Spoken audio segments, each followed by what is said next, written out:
SBS 그것이 알고 싶다가 방송 닷새 만에 공식 입장을 내놨는데요. 이 공식 입장마저 여전히 시청자들을 우습게 보는 것이 아니냐는 비판이 나오고 있습니다. 길지 않으니까 우선 공식 입장문 전문을 보시겠습니다. 지난 8월 19일 방송된 그것이 알고 싶다 빌보드와 걸그룹 편은 이른바 피프티 사태를 통해 지속 가능한 K-팝이 되려면 무엇이 필요한지 고민하기 위해 제작된 프로그램입니다. 우선 방송 과정에서 제작진의 의도와 달리 K-팝 현장에서 일하고 있는 많은 분들과 K-팝을 사랑하는 팬들의 마음을 상하게 한 점에 깊은 사과의 말씀을 드립니다. 한국매니지먼트연합이나 한국연예제작자협회 등 단체에서 보내온 말씀과 비판도 무겁게 듣겠습니다. 아울러 이번 프로그램은 이해관계를 둘러싸고 있는 어느 한쪽의 편을 들어주기 위함이 아님을 분명히 밝히며 현재 논란이 되고 있는 몇몇 사안에 대해서는 추가 취재를 통한 후속 방송으로 부족했던 부분을 채우도록 하겠습니다. 그것이 알고 싶다에 관심 가져주셔서 감사드리며 더욱 깊이 있는 취재로 시청자 여러분의 성원에 보답하도록 하겠습니다. 내용의 요지는 이렇습니다. 첫째는 이번 그알 방송이 피프티 사태를 통해 지속 가능한 K-팝이 되려면 무엇이 필요한지 고민하기 위해 제작된 프로그램이라는 것입니다. 이것은 눈 가리고 아웅하는 것과 마찬가지입니다. 예고편에 나와 있는 내용을 다시 보면 빌보드와 걸그룹 누가 날개를 꺾었나? 피프티는 왜 계약 해지를 원하나 이렇게 나와 있습니다. 이것만 봐도 피프티 사태의 계약 해지 문제가 주제라는 것을 알 수 있습니다. 그리고 실제 방송도 전체적으로 초반을 제외하고는 피프티의 입장을 대변하는 내용으로 채워졌습니다. 그래서 시청자들이 들고 일어난 것이지요. 크로스 체크 없이 멤버들에게 유리한 내용을 내보내고 피프티 멤버들의 감성팔이 편지를 읽으면서 끝을 냅니다. 이들이 마치 나쁜 소속사의 피해자들이고 재능이 있기 때문에 소속사를 바꿀 권리가 있어야 한다고 마무리합니다. 이것이 지속 가능한 K-팝이 되려면 무엇이 필요한지 고민하기 위해 제작된 프로그램이라고 볼 수 있나요? 한창 열매를 맺기 시작한 K-팝에 오히려 흠집을 내고 힘들여 쌓아온 K-팝 생태계의 파괴를 부추기는 방송이 됐습니다. 지속 가능한 K-팝이 되려면 무엇이 필요한지를 다루는 프로그램을 만들려면 현재 법정 분쟁 중이고 첨예한 이슈가 되고 있는 피프티 사태를 아예 다루지 말았어야 합니다. 잘못된 여론 형성으로 재판에 영향을 미칠 수 있으니까요. 둘째는 방송 과정에서 제작진의 의도와 달리 K-팝 현장에서 일하고 있는 많은 분들과 K-팝을 사랑하는 팬들의 마음을 상하게 한 점에 깊은 사과의 말씀을 드린다고 했는데요. 이것은 K-팝 기획사들을 카지노 도박장에 비유한 것에 대해 사과한다는 의미이겠지요. 이것은 당연한 사과라고 볼 수 있습니다. 인재를 발굴하고 오랜 기간 피나는 노력과 자본 투입으로 함께 성과를 이루어내는 K-팝 산업의 근간을 단순히 한탕을 노리는 카지노 도박판에 비유한다는 것은 말이 안 됩니다. 팬들의 마음을 상하게 한 것에 대해서도 사과한다고 했는데요.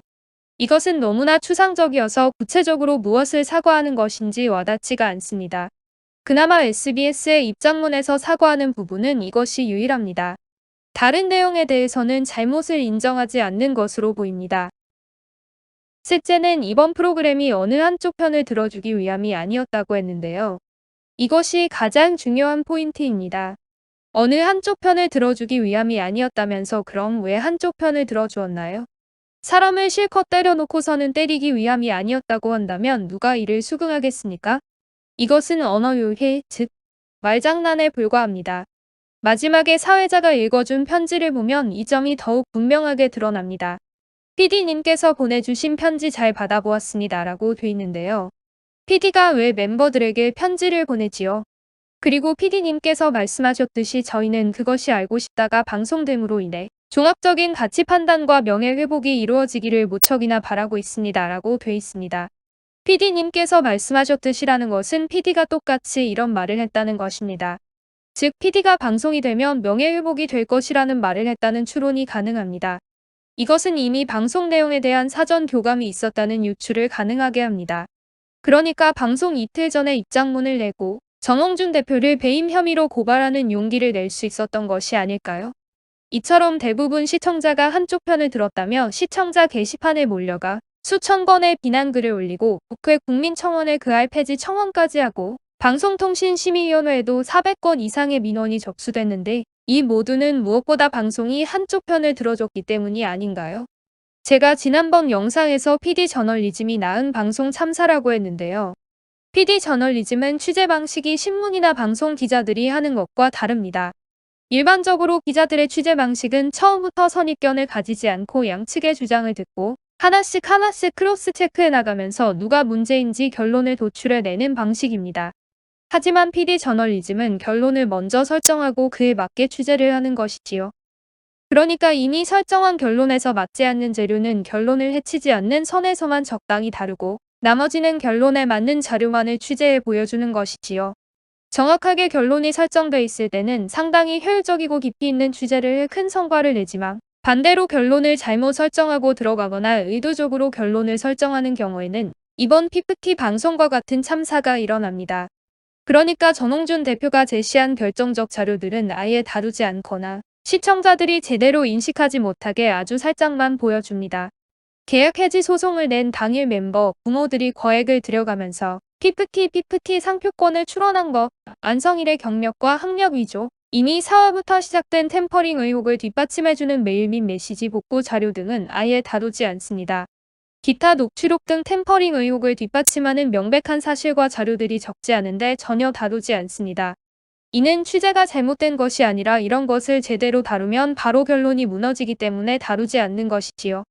이것이 바로 PD 저널리즘의 대표적인 단점이지요.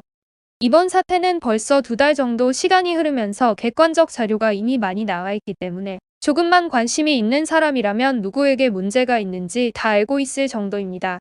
PD와 제작진만이 몰랐다는 것은 말이 안 되지요. 과연 어떤 이유 때문인지 그것이 알고 싶습니다. 넷째, 현재 논란이 되고 있는 몇몇 사안에 대해서는 추가 취재를 통한 후속 방송으로 부족했던 부분을 채우도록 하겠다고 했는데요. 추가 취재를 할 필요도 없습니다. 이미 취재가 다 돼 있고 자료가 충분히 있는데 시청자에게 보여주지 못하는 것이지 취재가 부실했기 때문이 아닙니다. 1시간 반을 인터뷰했다는 어느 분은 자신이 한 이야기가 통편집됐다면서 만약 제작진이 해명하지 않는다면 내용을 공개하겠다고 밝히기도 했습니다. 결론이 설정된 상태에서 그것을 뒷받침하는 자료만 사용하다 보니 나온 필연적인 결과이지 취재 부실에서 온 결과가 아닙니다. 예를 들어 전홍준 대표가 월말 평가에 한 번도 오지 않았다는 내부 고발자의 말은 상식적으로도 납득이 되지 않는데 크로스 체크를 하지 않고 내보냈습니다. 그것은 크로스 체크하면 사실이 아닌 것으로 바로 밝혀지기 때문에 일부러 하지 않았을 가능성이 큽니다. 반찬을 버렸다는 것도 그렇습니다. 덕이버스가 용역을 받아 멤버들의 훈련과 숙소 등 거의 모든 것을 관리했기 때문에 애초에 이런 것은 대부분 덕이버스가 하는 일입니다. 이 또한 크로스 체크를 하면 바로 알 수 있을 텐데 그렇게 하지 않고 내보냈습니다. 크로스 체크를 하면 사진에서 보듯 백모 이사가 했다는 것이 밝혀지니까요. 그러니까 추가 취재를 통한 후속 방송으로 부족한 부분을 채우도록 하겠다는 얘기는 별다른 의미가 없습니다. 원인이 단순히 취재 부실에 있는 것이 아니기 때문이지요. 말씀드렸듯이 결론에 맞추다 보니 벌어진 일이지 취재를 잘못해서 벌어진 일이 아닙니다. 이상 SBS 입장문을 4가지 측면에서 살펴보았는데요. 이번 PPT 방송이 비난받고 있는 가장 큰 이유인 편향된 내용과 관련해서는 끝내 잘못을 인정하지 않고 있습니다. 여전히 시청자들을 낮추어 보는 행위가 아닌가 싶습니다. 여러분의 생각은 어떠신가요? 시청해 주셔서 감사합니다. 구독과 좋아요 부탁드립니다.